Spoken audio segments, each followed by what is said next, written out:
Welcome back, Backroadians. Deb to be back with another video from the Backroads 2. Thanks a lot for being here today.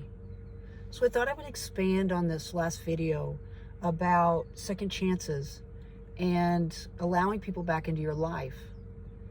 I wanted to talk a little bit about how I feel like your intuition tells you a lot. And if you're going to live this type of a lifestyle, you really need to listen to it.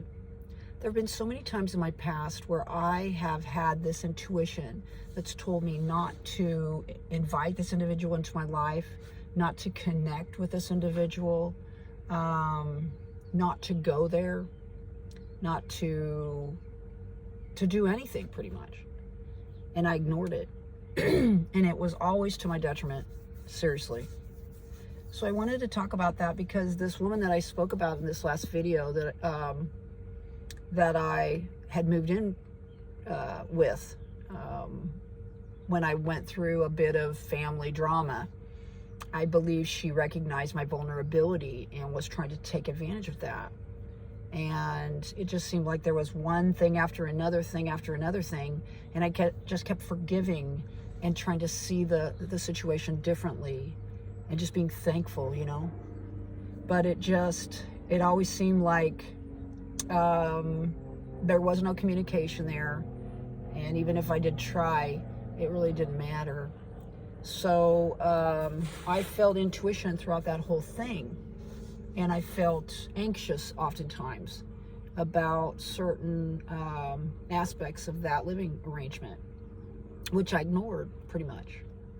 So I want you to think about people that you have had interactions with that weren't so great. Maybe family members or friends or coworkers even, and the way that they make you feel when you're around them. And is that your intuition? I think it is. I think it's really important if you choose to live this type of a lifestyle, if you're driving down roads unknown, that if you feel like this, like that road is not a road you want to go down for some reason. It's always for some reason. Don't go down it. I know a lot of people look at the meet your fear head on, meet it head on and overcome it and all this. I agree. You know, I do agree with that to a certain extent. However, I think that my intuition has saved me lots of times from situations where, you know, probably wouldn't have been a very good thing. And so for me, I really do try to listen to my intuition. Also, more people.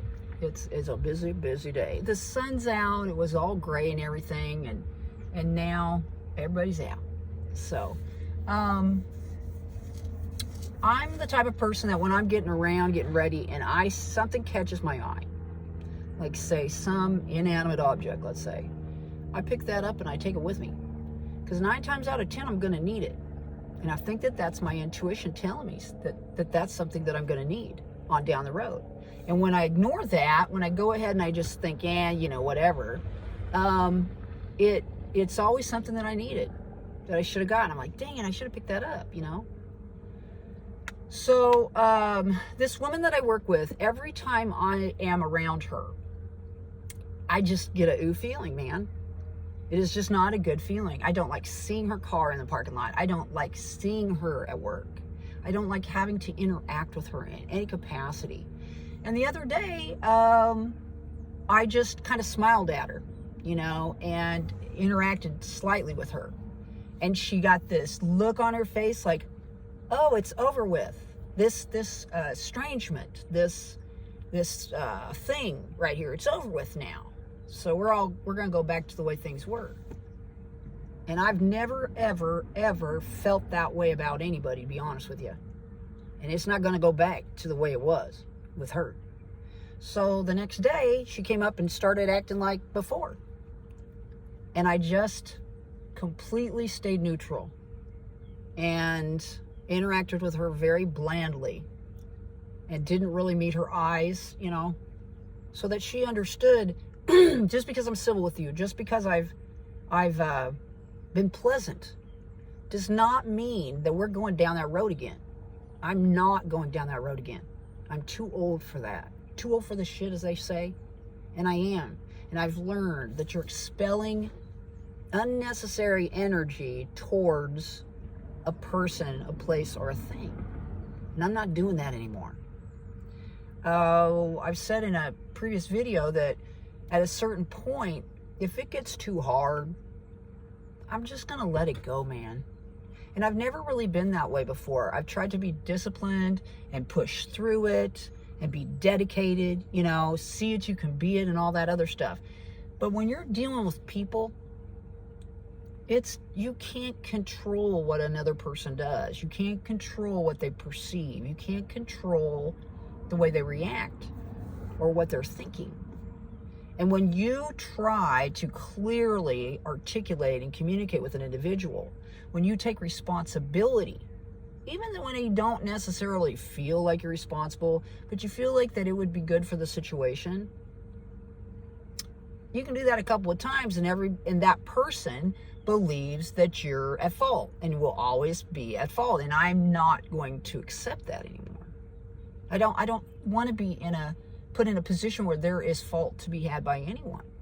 I think that things can be overcome, yes.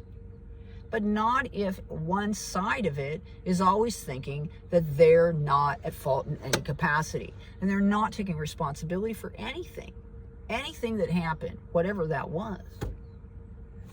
My family members, let's see.